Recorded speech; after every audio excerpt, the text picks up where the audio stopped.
আমি আপনাদেরই সন্তান। আমার বাড়ি ফকিরহাট উপজেলার পাইকপাড়া গ্রামে। এখানে উপস্থিত অনেকেই আমাকে চিনেন, অনেকের সাথে আজকে নতুন করে পরিচিত হচ্ছি। পরবর্তীতে ইনশাআল্লাহ আপনাদের সুখে দুঃখে সবসময় পাশে থাকতে চাই। সংগ্রামী উপস্থিতি, আমাদের বাগেরহাট একটি অবহেলিত জনপদ। বিগত 15-16 বছর বাগেরহাটে উল্লেখযোগ্য কোনো উন্নয়ন হয়নি। বাগেরহাটের বিভিন্ন রাস্তাঘাট, ব্রিজ কালভার্টের উন্নয়ন হয়নি। আমরা বিগত 15 বছর যাবৎ একটি ফ্যাসিবাদী যুগে ছিলাম। আমাদের বাগেরহাটের মানুষের নেতৃত্ব দিত গোপালগঞ্জের মানুষ। গোপালগঞ্জের মানুষেরা বাগেরহাটের মানুষের কাছে তাদের ম্যান্ডেট এখানে এসে তুলে দিত। তারা এই অঞ্চল থেকে সম্পদ লুটে পুটে নিয়ে গিয়েছে। সব জায়গায় দেখা যায় এমপিরা সরকারি বরাদ্দ এখানে এসে দেয়।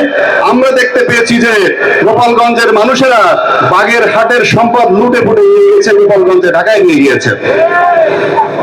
সেই যুগটার পরিসমাপ্তি ঘটেছে। বর্তমান সময়ে আমাদের এই অঞ্চলে বাগেরহাটের এমপি আপনারা পেয়েছেন, স্থানীয় এমপি পেয়েছেন।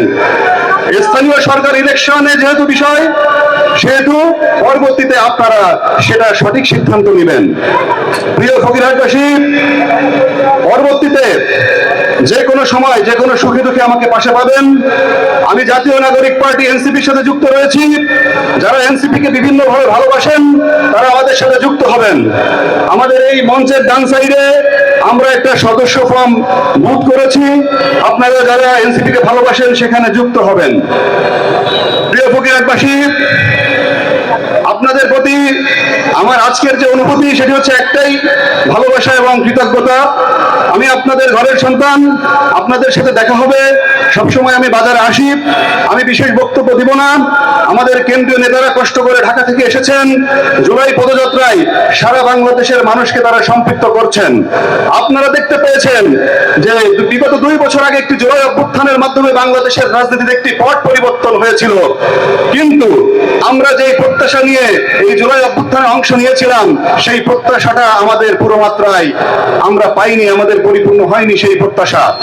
জুলাই অভ্যুত্থানে যে জুলাইয়ের শহীদরা রক্ত দিয়েছিল, জীবন দিয়েছিল, যে আহতরা জীবন দিয়েছিল, তারা যে আকাঙ্ক্ষা নিয়ে জীবন দিয়েছিল, সেই আকাঙ্ক্ষা ফুলফিল হয়নি। তারা কেন জীবন দিয়েছিল? জুলাই অভ্যুত্থানে যারা আহত ছিল তারা কোনো কিছু পাওয়ার জন্য জীবন দেয় নাই, তারা দেশের একটা পরিবর্তনের জন্য জীবন দিয়েছিল। আপনাকে সচেতন নাগরিক হতে হলে দেশের পরিবর্তনের ধারায় আপনাকে আসতে হবে, একটি নতুন সিস্টেমে আপনাকে আসতে হবে।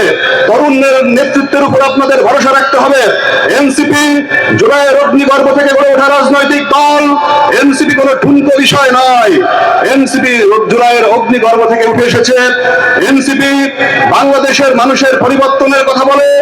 এনসিপি নতুন রাজনৈতিক বন্দোবস্তের কথা বলে।